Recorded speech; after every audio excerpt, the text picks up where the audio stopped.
wabarakatuh. Alhamdulillahirabbil alamin. Nahmaduhu wa nasta'inuhu wa nastaghfiruh wa na'udzu billahi min shururi anfusina wa min sayyiati a'malina. May yahdihillahu fala mudilla lahu wa may yudlilhu fala hadiya lahu. Allahumma shalli wa sallim wa barik ala nabiyyina wa rasulina Muhammad wa ala alihi wa sahbihi wa sallim ajma'in.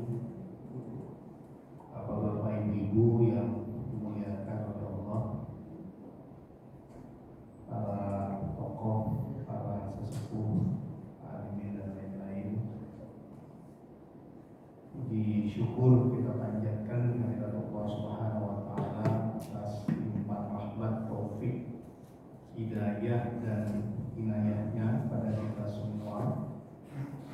Salawat beriring salam mudah-mudahan senantiasa tercurahkan kepada junjungan kita, Nabi kita Muhammad Sallallahu Alaihi Wasallam beserta istri, keluarga dan sahabat beliau.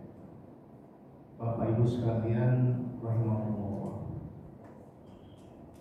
ada 3 pilar utama di dalam kehidupan kita. 3 pilar utama ini pernah disampaikan oleh Rasulullah Sallallahu Alaihi Wasallam pada saat Rasulullah didatangi oleh malaikat Jibril alaihissalam. Yang pertama adalah ma huwal iman wa ma huwal islam wa ma huwal ihsan.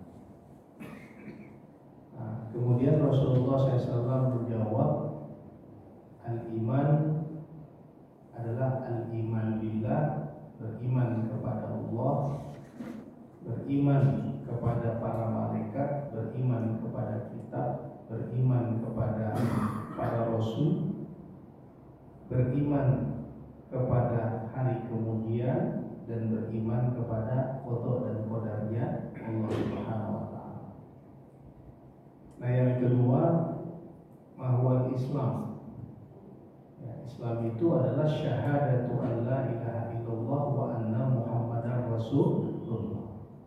Ya, bahwa yang pertama itu adalah mengucapkan 2 kalimat syahadat, kesaksian tertinggi kepada Allah bahwa kita bersaksi, seseorang bersaksi tiada Tuhan selain Allah dan Muhammad adalah utusan Allah. Kemudian mendirikan sholat, ya, berpuasa di bulan Ramadan, menunaikan zakat dan menunaikan ibadah haji, ya, bagi orang yang mampu. Nah, yang ketiga adalah al-ihsan. Al-ihsan itu kata Rasulullah SAW, at-ta'budallah ka'annaka tarahu fa illam takun tarahu fa innahu yaraka. Nah, ini yang ketiga ini, al-ihsan ini adalah engkau menyembah Allah seakan-akan engkau melihatnya. Engkau menyembah Allah seakan-akan engkau melihatnya. Jika engkau tidak melihatnya, maka yakin Allah melihatmu. Jadi ini adalah puncak perjalanan spiritual seorang hamba. Ya, puncak perjalanan spiritual seorang hamba itu bahwa dia merasa Allah itu hadir di dalam setiap pengabdiannya, di dalam setiap ibadahnya. Bahwa Allah itu hadir menyaksikan semua kebaikan ibadah yang dia lakukan, amal soleh yang dia lakukan. Jadi Bapak Ibu, seseorang merasa muraqabatullah, merasa berada di bawah pengawasan Allah. Itulah al-ihsan. Makanya definisi al-ihsan sebetulnya tidak usah jauh-jauh, kembali kepada hadis Rasulullah SAW, anta'budallah ka'annaka tarahu fa in lam takun tarahu fa innahu yaraka. engkau menyembah Allah seakan-akan engkau melihatnya. Jika engkau tidak melihatnya, maka yakinlah Allah melihatmu. Jadi pada saat ibadah itu bagaimana kita merasakan betul-betul bahwa Allah ada di hadapan kita.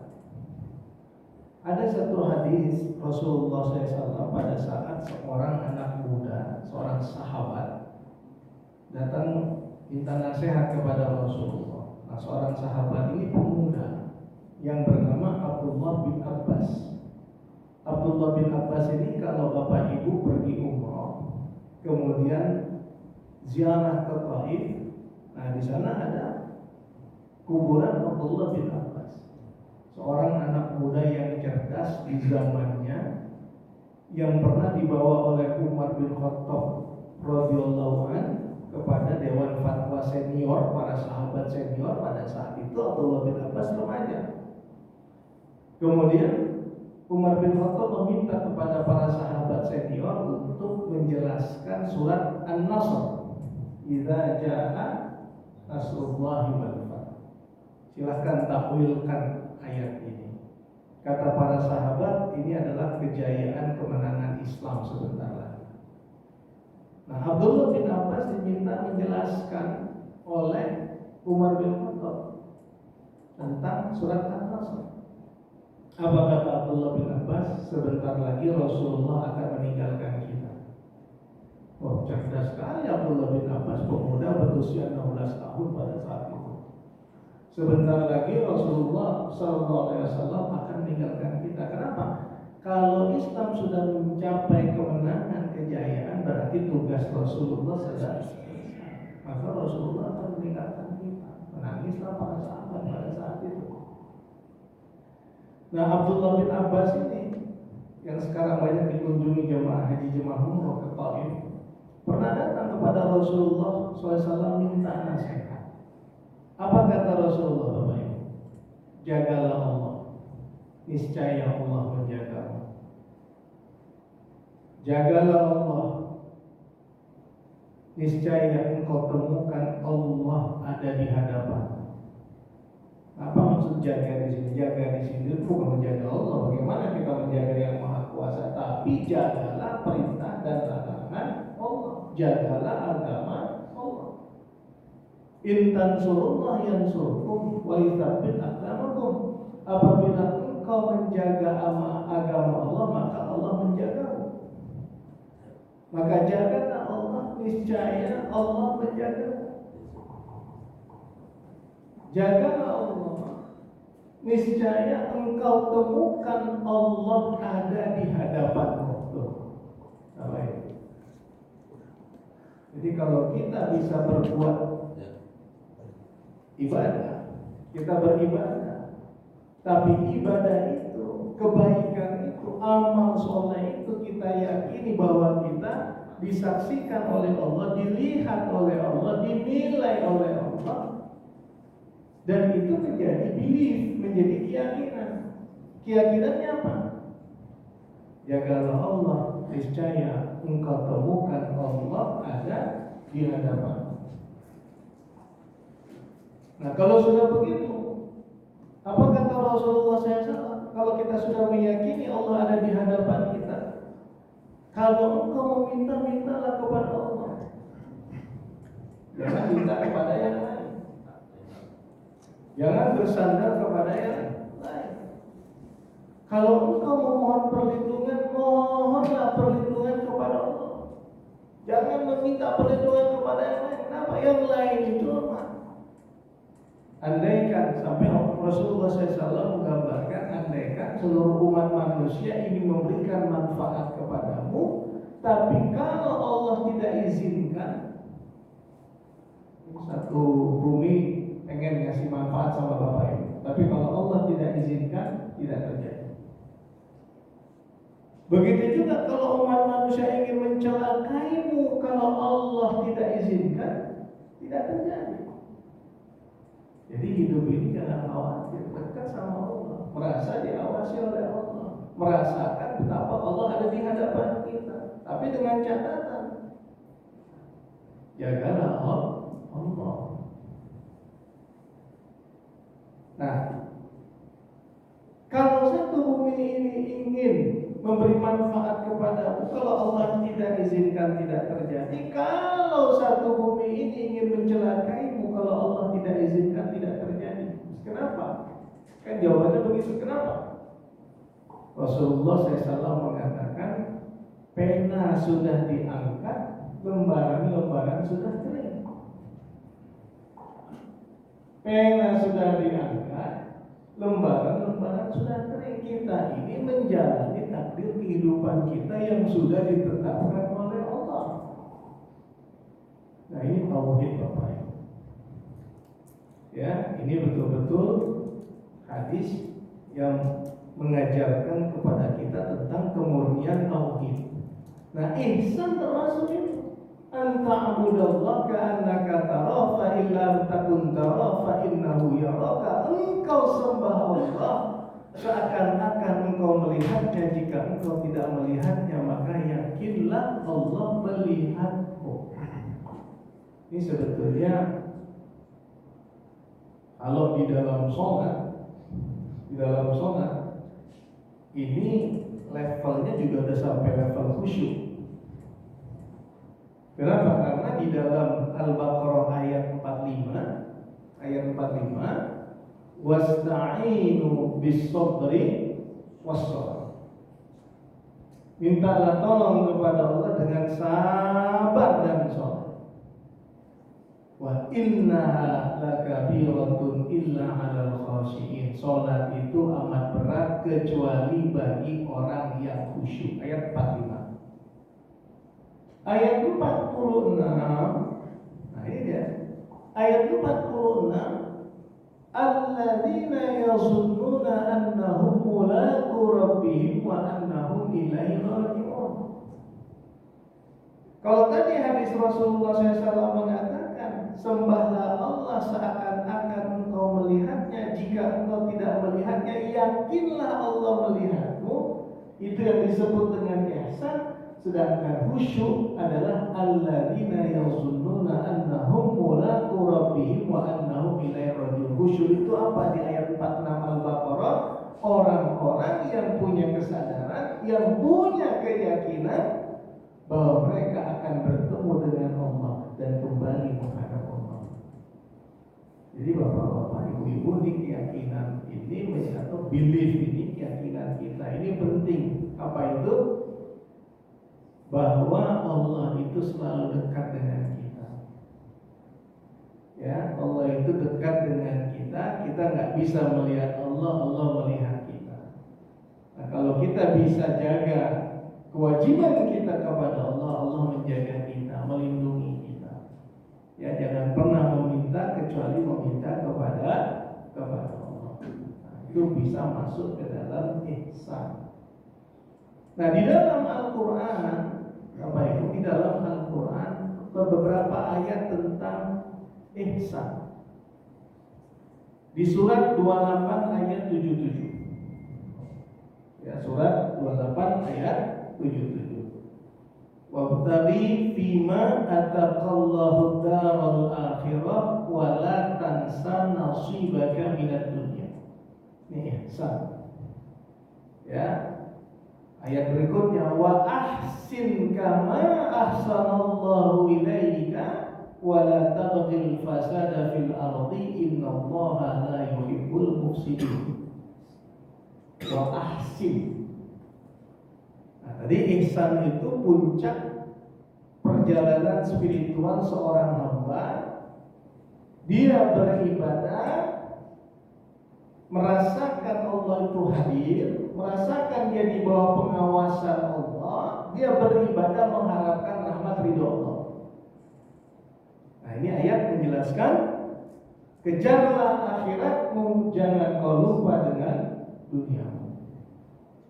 Bapak Ibu, hidup sebentar, hidup sesaat. Orang yang hebat di zamannya, pejabat yang hebat di zamannya, jenderal-jenderal yang hebat di zamannya, dokter-dokter yang profesor-profesor, dokter insinyur dan segala macam yang hebat di zamannya, pengusaha-pengusaha hebat di zamannya, sekarang semua sudah di makam pahlawan, sudah di tanah kusir, sudah dikaret dari tanah diciptakan ke tanah dikembalikan. Mana mereka? Ya, hancur, binasa. Jadi kebutuhan fisik ini suatu saat akan hancur, sudah nggak ada. Yang melekat pada kita sudah tidak ada. Ya, kecuali adalah amal soleh kita. Ya, kecuali adalah amal soleh kita. Maka di dalam surat Al-Kahfi di ayat 46, Al-Kahfi ayat 46, Allah menegaskan al-malu wal banun zinatul hayatid dunya wal baqiyatus shalihatu khairun 'inda rabbika thawaban wa khairun amal. Jadi ketika semua yang kita miliki berakhir, ada yang tidak berakhir satu. Apa itu? Amal soleh. Ketika kita hancur menjadi debu, ada yang tidak hancur. Apa itu? Amal soleh. Yang itu kata Allah di Al-Kahfi ayat 46, yang layak dijadikan sandaran sesudah kita meninggal dunia. Yang layak dijadikan sandaran kelak ketika kita di akhirat. Nah, kembali lagi ke surat 28 ayat 77. Maka kejarlah akhiratmu. Jangan kau lupa dengan duniamu. Nah, ayat berikutnya 2877. Wa ahsin. Berarti tadi ihsan apa tadi? Hadis Nabi mengatakan ihsan apa? Anta'budallah ka'annaka tarah fa illam takun tarah fa innahu yaraka. Ibadah itu semua mencakup semua aspek hidup kita. Baik hubungan kita kepada Allah ataupun hubungan kita kepada manusia. Nah, Allah tegaskan wa ahsin, berbuat ihsan. Wa ahsin kama ahsanallahu ilaika. Berbuat baiklah kamu, berbuat ihsanlah kamu, sebagaimana kebaikan-kebaikan yang diberikan Allah kepada. Jadi Bapak Ibu, dengan semua nikmat yang diberikan Allah kepada kita, Allah meminta kita berbuat ihsan. Berbuat ihsan itu dalam dua konteks, hubungan kepada Allah dan hubungan kepada manusia. Ya, hubungan kepada Allah dan hubungan kepada manusia. Wa ahsin kama ahsanallahu ilaika. Ini mafhum tertinggi Bapak. Jadi takwa itu iman, Islam, ihsan. Gak ada ihsan tidak mencapai takwa. Makanya mohon maaf, banyak orang memahami sudah menjadi orang bertakwa pada dua aspek saja, iman dan Islam. Padahal ihsan itu juga sebagai penyempurna dari keimanan dan keislaman kita. Bahkan banyak ulama menegaskan ihsan itu juga masuk di dalamnya kategori akhlak kita, karena kita merasa diawasi oleh Allah setiap saat. Jadi iman Islam tanpa ihsan belum takwa. Ya, jadi kalau mau disebut muttaqin itu iman, Islam, ihsan. Ihsan itu termasuk adalah hubungan kita dengan manusia. Ya. Nah, baik. Wala tabghil fasada fil ardi innallaha la yuhibbul mufsidin. Jangan kamu melakukan kerusakan di muka bumi. Sesungguhnya Allah tidak suka kepada orang yang melakukan kerusakan di muka bumi. Ada kalimat ihsan tadi ya, di dalam surat 28 ayat 77. Kita lihat di dalam surat Al-Isra ayat 23. Al-Isra ayat 23. Wa qada rabbuka alla ta'budu illa iyyahu wa bil walidaini ihsana.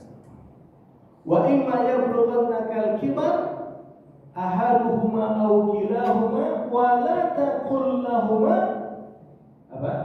Wala taqul lahumā uffin. wala tanharhuma wa qul lahuma qawlan karima. Ini ihsan lagi nih. Ya, tema kita tentang ihsan.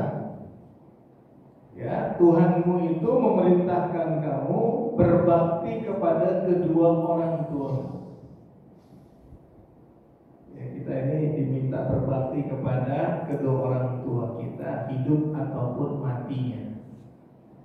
Matinya apa Bapak Ibu?